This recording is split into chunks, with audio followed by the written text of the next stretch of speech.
Yeah, my name's Stuart le Prevost. I'm the head groundsman of KG5 Playing Fields, which is the home of Guernsey Cricket and also St Jack's Rugby Club. The last time we met was in February. What has happened since then? Yeah, we've had a full cricket season since then. Obviously fantastic summer, you know, couldn't really have asked for more with the weather for cricket. It's been ideal. Yeah, so we've had a full season through then. Just got back into the swing of rugby now. St Jack's played their first home game in the Hampshire League last weekend, which was a resounding success. So yeah, rugby's in full swing, and also touch rugby as well. So back into the winter season now, although you couldn't tell with the weather today. Yeah, obviously, you know, been a sad sort of summer really. My colleague and ex-boss Alan, you know, unfortunately died this summer. He's been huge help to me in my sort of career path, and he's been fantastic for Guernsey cricket. Came over here and basically, you know, the surroundings, the wickets have all improved since his time, so he'll be sorely missed. In terms of your day-to-day roles, what are you having to do to prepare for this new rugby season? Well, to be honest, rugby's not so much of a problem to prepare for in relation to cricket, because obviously we try to manicure the outfield quite well in the summer, so it's fairly flat and smooth.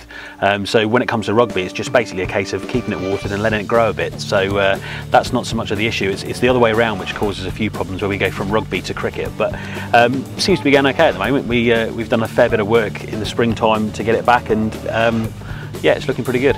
I hear touch rugby is quite popular as well down here at KG5. It is hugely popular, yeah, especially through the summer. Wednesday evenings is the place to be by all accounts for touch rugby players.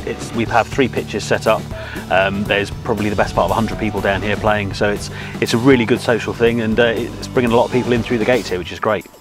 We hear leisure leagues in the UK has just taken over running of the leagues on the 3G pitch. What's that going to mean for the grounds? Well, to be honest, I mean, through the summer we ran our own leagues throughout the summer, which were a success. You know, that's part of our daily routine, is just to make sure that the pitch is set up for whatever's being used that evening. I mean, tonight is rugby training and also 7-a-side football, so there's a slight changeover. But yeah, it's part of our daily routine. 11-a-side was on there last night, so it's being used. It's being used really well. The 3G pitch has nearly celebrated its first birthday. Has it been well used in its first year? Absolutely, yeah. I mean, to be honest, I think everyone involved was not thankful, but quite aware that last winter's really wet weather obviously helped us out here. You know, it was a new pitch which is available to play in all sorts of weathers, so that did help us out in a way. But obviously, you know, it's not a substitute for grass. It's a totally different playing surface, so it just gives people the option to play in all weathers. But yeah, I mean, the first year it's been really great, and it's been used a lot, and you know, the feedback has been very good. What sort of different user groups make use of the 3G pitch? We've had all sorts. You know, we've got obviously the 7-a-side leagues, we've got 7-a-side friendlies. A lot of the football teams come down, and especially during the summer when the grass is hard and places like Portsmouth are being used for cricket, they come and do their football training sessions. The rugby guys train on there, which is great for them. It means they can train under really good lighting over basically a full-size pitch, and it helps them prepare for their games. You know, obviously before they used to train on the pitch during the dark midwinter, you know, when it's wet and damp. Very often they were unable to train because it was so wet, so it gives them a huge bonus. And the play group who use KG5 are basically out there every day when it's sunny, so they love it as well. In terms of the redevelopment, what's next? Well, behind me, I'm not sure you can see, the old dyslexia centre has been fenced off, and the next thing to do is to demolish that and build state-of-the-art changing rooms to service the 3G pitch and also the turf as well. So a 4 change room facility, so that's the next on the agenda. You've got a new bit of kit that you're sitting on. Yes. What have you accumulated over the last few months? Basically, yeah, we did have an old buggy which was sadly dying a slow death, and it went. But yeah, the friends of KG5 have been good enough to get us another buggy. It's great because the site has basically doubled over the last year, 18 months, with the 3G pitch, with the new grass training area on the far side. It sounds like silly things, but little things like having to walk across there to do something just take such less time with this. It cuts down the man hours hugely, and with the tipper on the back and things like that, we can load up our grass cuttings, take them away, get rid. So it's a huge saver on time, definitely. You've got a new groundsman. Have indeed, yeah. Obviously with the sad passing of Alan, something had to happen. So yeah, we've taken Josh on. He was helping us out part-time just before Alan died, actually, and was getting on swimmingly, and then finished his A-levels, and the position came about, and he he thankfully took it. It's not a case of I'm in charge, you're doing all the rubbish jobs by any stretch. You know, I try to keep Josh up to speed with all the things that need to happen. You know, there's something might happen to me, so he needs to know everything that goes on, which, to be fair to Alan, is exactly how he treated me. You know, there was never any I'm going to do this because it's a nicer job. It was we need to do that. We'll do it together, sort of thing. So yeah, Josh is getting on really well, and he's doing all the jobs that I do. What does your daily and weekly routine look like through the autumn now? Well, to be honest, at the moment, as you can see with the weather today, it's basically still like the summer. I don't know if you can hear it in the background, but I've got the sprinklers on the outfield because obviously it's so dry.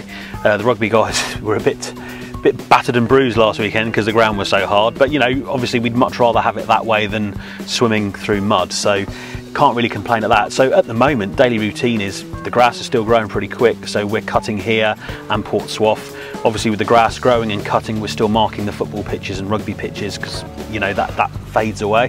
The last week or so has entailed putting the cricket squares to bed here at KG5, also down at Port Swaff, and also we've helped Phil Russell at the college field sort his out. So yeah, it's been a pretty hectic couple of weeks. It's quite a dirty, busy time of year, you know, with putting the squares to bed, but hopefully we'll reap the benefits with the good weather and get the seed to germinate. What are you most looking forward to between now and the start of the cricket season? It's a strange period for us, the winter. I do like the seasons. It brings a bit of everything to our role. It's quite exciting from St Jack's point of view with them playing in the Hampshire League. I think, if we're honest, I think St Jack's will probably say the same. It was a slight mismatch last week. I'm not sure that the side travelling was at their full strength. So you know, St Jack's are still, obviously they're on cloud nine after that win. But it'll be interesting to see how they go in this league.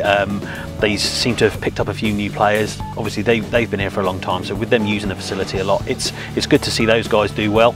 But yeah, it's nice. Obviously we work long hours in the summer, so we still do work all year round, but obviously our hours are shortened slightly in the winter, so it'll be nice to spend a bit of time with the family as well. But yeah, we'll be here daily, making sure that everything's going smoothly. And if you were to promote the facility to someone who hasn't visited it yet, how would you promote it to them? It's funny really, I've spoken to quite a few people this year because we have had a lot of different users through touch rugby, through people on the 3G playing 7-a-side, 11-a-side football, and it's amazing how many people don't know the place is here. You know, you drive along the road, there's hedges outside obviously, which there are a lot of in Guernsey, hedges and walls, you don't know what's the other side of them. People drive in and think, crikey, I've never seen this before. And there's a few places on Guernsey like that, but if you haven't been, I would thoroughly recommend it, because obviously with the work's going on, you'll get to see it as it is now, and hopefully in a couple of years' time as it's finished, and I think it's going to be some place to be.